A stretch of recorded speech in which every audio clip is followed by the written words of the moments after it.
Bueno, ahora para este primer mini proyecto del trabajo de cátedra de cálculo avanzado, vamos a emplear las funciones vectoriales para diseñar una pieza de ingeniería. Y a modo de introducción podemos decir que las funciones vectoriales son enormemente útiles para entender mejor el dimensionamiento de los cuerpos, de las cosas, de los objetos, e incluso para poder entender mejor los fenómenos que son aparentemente invisibles en el espacio, siendo este tipo de funciones una forma de parametrizar manifestaciones de la naturaleza para poder comprender mejor el funcionamiento de la misma. Y bueno, no es sorpresa que las funciones vectoriales jueguen un papel importante para facilitar el diseño de componentes de toda clase, los cuales forman parte de instrumentos o que por sí solos representan uno que ya funciona. Es por ello que para este primer mini proyecto se ha decidido diseñar una pieza alámbrica de una antena helicoidal. Y pues antes de pasar a la parte de cálculos, hay que hablar un poco acerca de las antenas.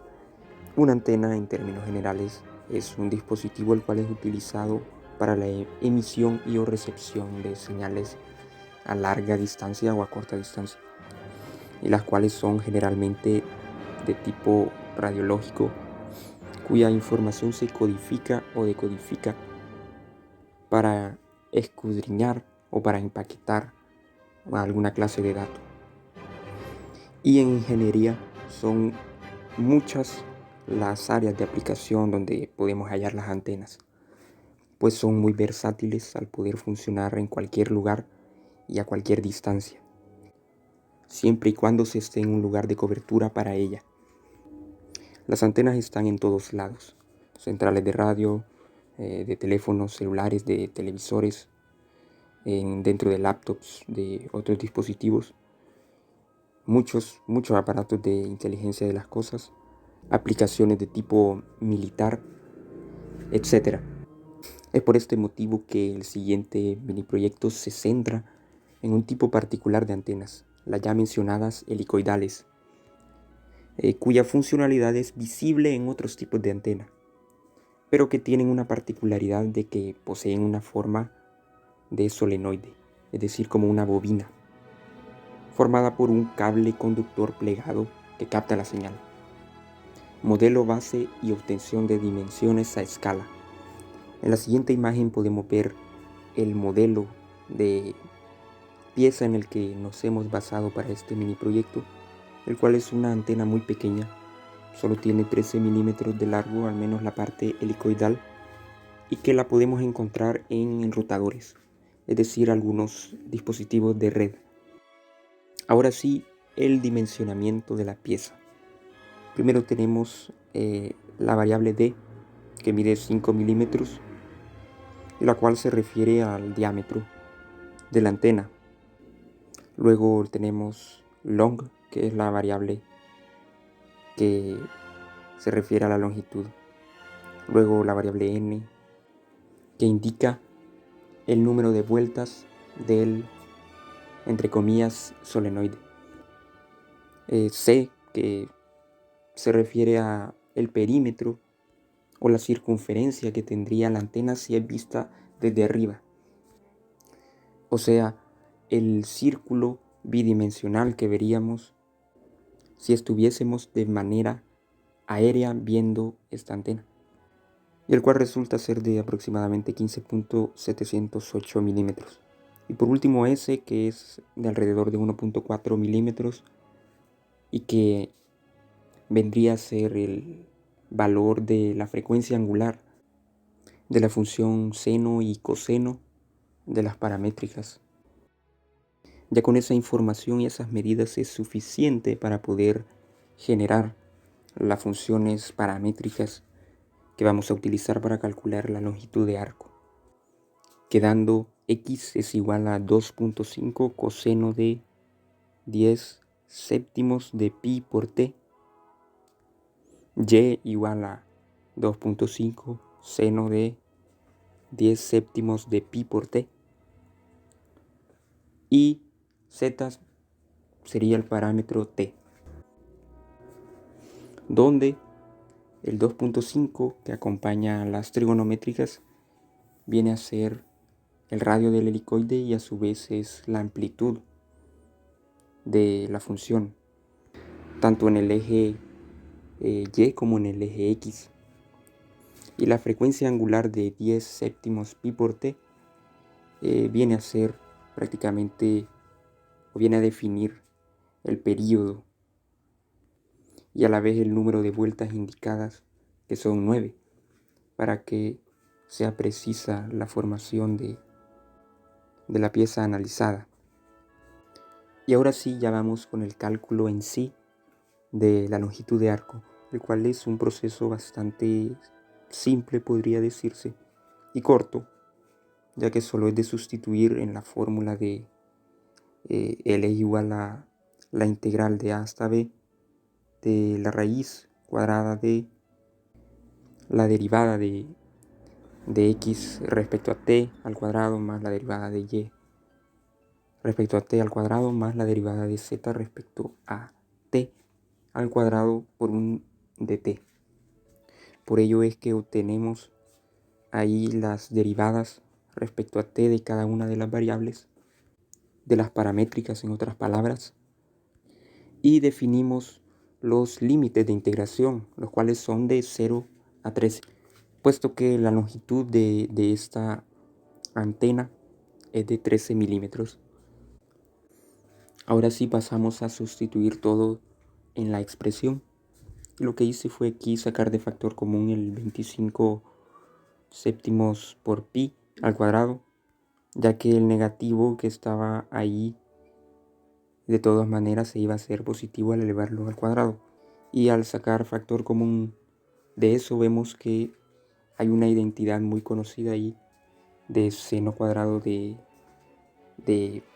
x más coseno cuadrado de x es igual a 1.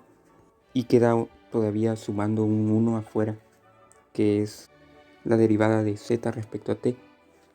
Ya al aplicar esa identidad, lo que sucede es que queda solo una constante, que es un número bastante grande dentro de la raíz, pero que se puede sacar de la integral para solo integrar un dt. Es t y se evalúa en los límites de 0 a 13, quedando ya finalmente como 13 por la constante que está dentro de la raíz y la cual le hice un pequeño trabajo algebraico para que quedara como una sola fracción, lo cual de manera aproximada vendría a ser 146.438 unidades, sin olvidar que esas unidades estarían en milímetros. Y a modo de comprobación se realizó una pequeña construcción en el programa de CAD y este es el resultado del diseño. Y como hubo un pequeño inconveniente para calcular en el programa de CAD la longitud de arco, se tiene la comprobación en el programa de GeoGebra, el cual nos indica que está correcto, ya que el resultado en esta aplicación es de 146.44, muy cercano, casi igual al resultado obtenido mediante el cálculo. Entonces, se puede decir que las funciones matemáticas son verdaderamente trascendentales en el mundo físico en el que se desenvuelve el hombre, y la aplicación de estos conocimientos de diversas maneras desemboca en variedad de interpretaciones que ayudan a facilitar la construcción o vitalmente solo la comprensión de las cosas. Es posible concluir entonces que las funciones vectoriales, sus propiedades, características y aplicaciones ayudan de manera directa a modelar el mundo que el cerebro ingenioso del ser humano percibe a su alrededor.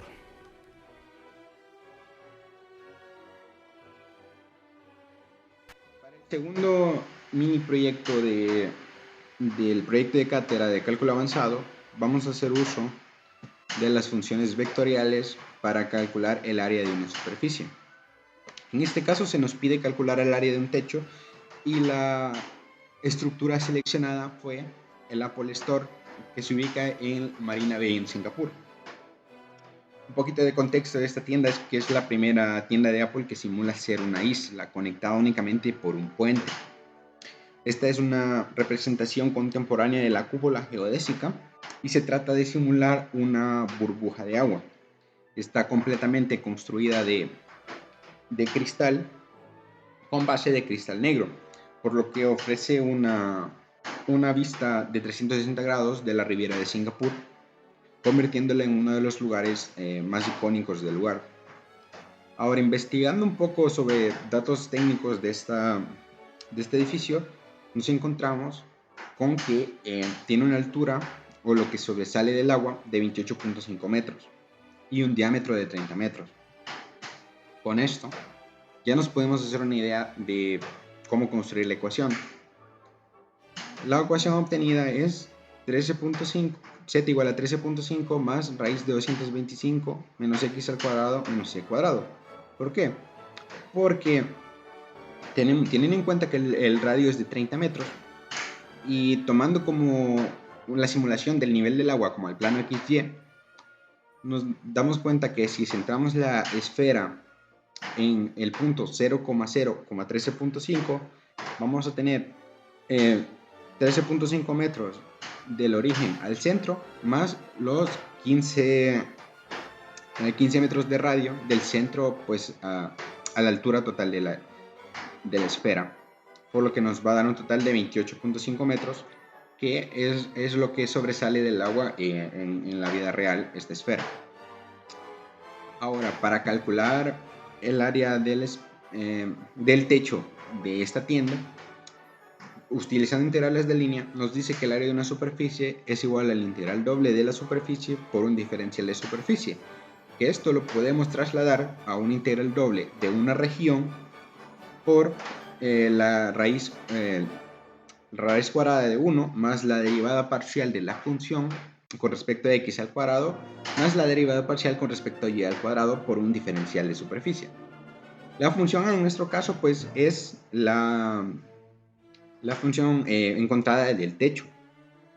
Derivamos la función con respecto a x y con respecto a y ya lo sustituimos en el cálculo del área, que pues ya nos queda la integral doble de la región de 1 más la derivada parcial, las derivadas parciales al cuadrado por el diferencial de área. Aplicamos un poco aquí tratando de simplificar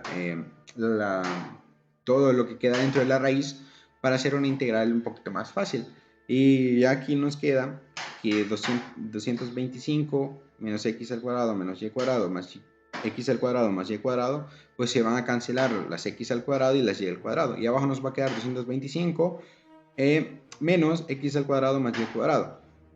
Ahora pasamos esto a coordenadas cilíndricas por el hecho de que al observar la región en la proyección en el plano XY nos vemos que nos va a quedar un círculo, una circunferencia, y por tanto al pasar las coordenadas cilíndricas se nos va a hacer más sencillo de integrar. Así que nos queda raíz de 225 sobre 225 menos r cuadrado. El diferencial de área en coordenadas cilíndricas es r de teta. Encontrando los límites, al ser coordenadas cilíndricas y el ser un círculo, vamos a tener que los límites de teta van a ser de 0 a 2pi y los límites de r van a ser de 0 a 15. Ya sustituyendo en la ecuación del área nos queda la integral doble que en teta va de 0 a 2pi y r va de 0 a 15, de 15 sobre raíz de 225 menos r cuadrado, r de teta. Nos damos cuenta que para integrar sale conveniente hacer un cambio de variable tomando como u el argumento de la raíz, que es 225 menos r cuadrado, y encontrando de u sería menos 2 r de r, y para sustituir aquí el r de r nos queda menos de u entre 2, y ya podemos hacer perfectamente la sustitución del cambio de variable. Por lo que la integral nos va a quedar la integral doble de 1 sobre raíz de u, que esto equivale a u a la menos un medio por propiedad de exponentes. Ya pues esto es una integral directa.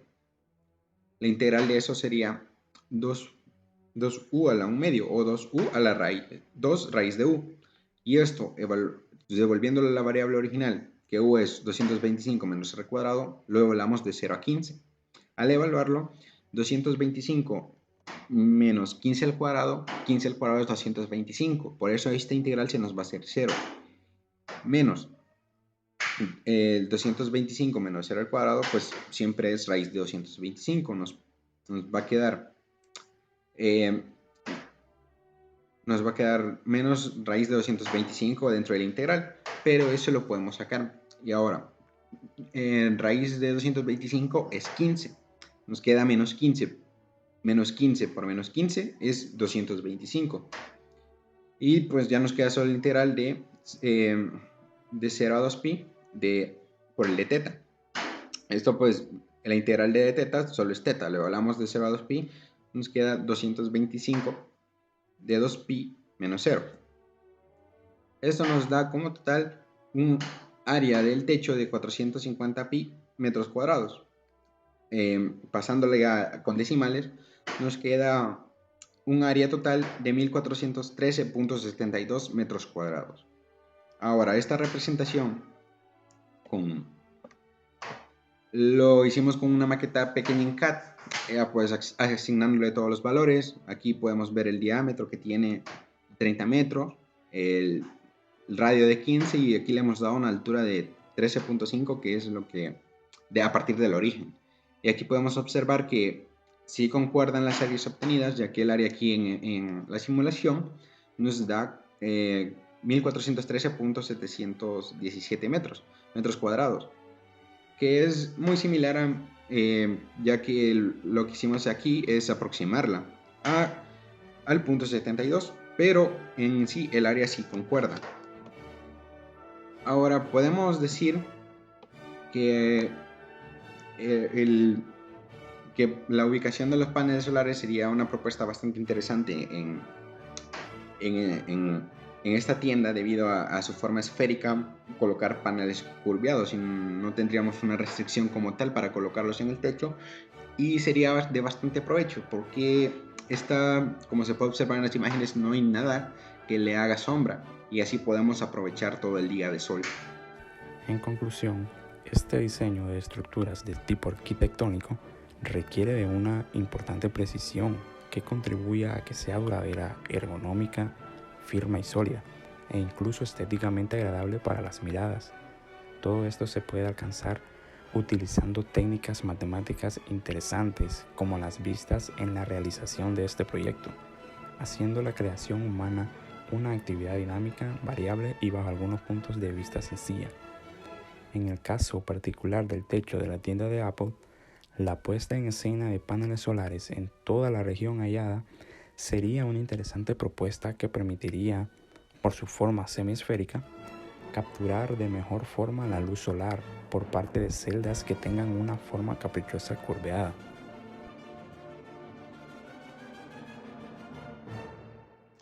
Buen día, ingeniero. Este es el mini proyecto de cátedra número 3, en el cual es de sucesiones y series, y en este caso nosotros utilizamos un oscilador 555 para poder ejemplificar nuestro tema de sucesiones y series. Ahora bien, nuestro generador variable de onda cuadrada es, como le mencionaba, un 555. Este trabaja de 5 a 15 voltios de corriente directa. Este es utilizado en etapas de control para servomotores, motores o etapas de potencia con transistores. Como podemos observar aquí, en el pin número 3, nos genera una onda cuadrada, que, viéndolo bien, esta onda cuadrada se puede graficar. ¿Y qué significa esto? Es un voltaje versus el tiempo. Ahora bien, la salida del 5.5 va a depender de la configuración de resistencias con los capacitores para poder generar nuestra salida de voltaje como PWM respecto a la frecuencia. Ahora bien, nosotros vamos a graficar lo que es el voltaje versus tiempo del 555. Como podemos observar en el eje Y, tenemos la parte de volts y en la parte de eje X tenemos la variable de tiempo. Ahora bien, como podemos observar, nuestra onda va oscilando de 0 a 5 voltios. Luego pasa un tiempo y luego cae a 0 voltios. Pasa un tiempo y luego vuelve a subir a 5 voltios. Y así sucesivamente con respecto al tiempo. Con esto podemos tener lo que es una serie. Ahora bien, si lo graficamos en GeoGebra, nos da una función que en 0 es igual a menos pi menor o igual a x y menor que 0. Y cuando es 5 es 0 menos x menor o igual a pi. Ahora bien, siguiendo con el ejemplo, podemos observar de que nuestra gráfica viene en 0 voltios y luego sube a 5 voltios. Y esto se va oscilando con respecto al tiempo. Ahora bien, con esto podemos decir de que el tipo de función es ni par ni impar.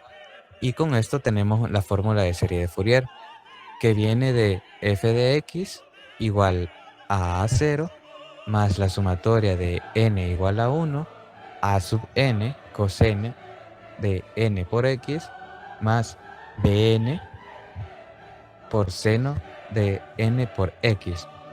Aplicaremos las siguientes fórmulas para sacar los valores de a sub 0 y b sub n. A sub 0 es igual a 1/2 de pi, la integral de menos pi a pi de x. Siguiendo, para a sub n sería 1/2 de pi menos de pi a la integral de pi de f de x coseno de n por x de x. Y para el caso de b sub n, este se genera a través de 1/2 de pi de menos pi a pi la integral de f de x por el seno de n por x de x. Ya con esto podemos terminar en la parte de sacar los valores para a sub n, a sub 0 y b sub n. Con esto lo aplicamos a la fórmula de la función de la serie de Fourier. Ahora pasamos a encontrar los valores para a sub 0, a sub n y b sub n. Para sub 0 sería igual a 1 sobre 2pi, factor de la integral de menos pi a 0 de 0 de x, más la integral de 0 a pi de 5 de x. Se efectúa la primera integral y nos da como resultado 0. La segunda se efectúa y nos da como resultado 5x. Evaluamos los límites respectivos, que serían de 0 a pi, y nos queda un valor de a sub 0 igual a 5 medios. Ahora pasamos para a sub n, que sería igual a 1 sobre pi, factor de la integral que va de menos pi a 0 de 0 coseno de n por x de dx, más la integral que va de 0 a pi de 5 coseno de n por x de dx. Efectuamos la primera integral y nos da 0. Para la segunda integral sacamos lo que sería la constante 5 y solo volamos coseno de n por x de dx, y eso nos quedaría igual a 1 sobre pi, factor de 5 seno de n por x sobre n de los límites que van de 0 a pi. Evaluamos lo que serían los límites en la ecuación respectiva y nos daría para a sub n un valor de 0. Ahora pasamos con b sub n, que sería igual a 1 sobre pi, factor de la integral que va de menos pi a 0, de 0 seno de n por x de dx, más la integral que va de 0 a pi, de 5 seno de n por x de dx.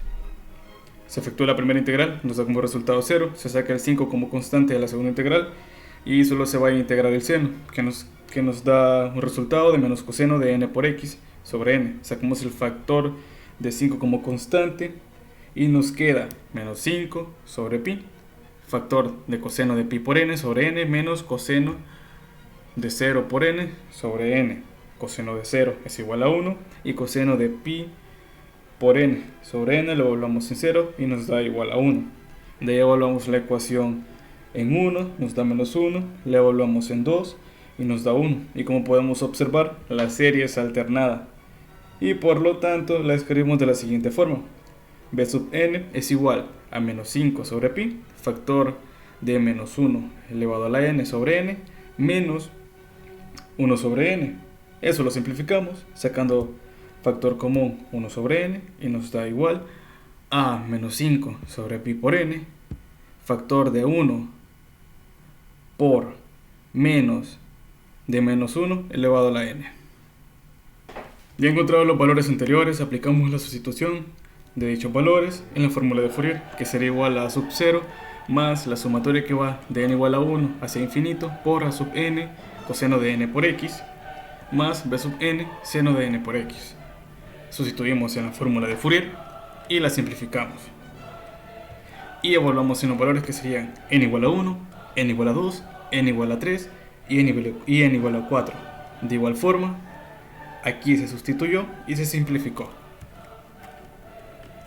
De igual forma, se graficó la fórmula de Fourier para n igual a 2 y tenemos la representación gráfica mostrada. También para n igual a 12 y también para n igual a 50.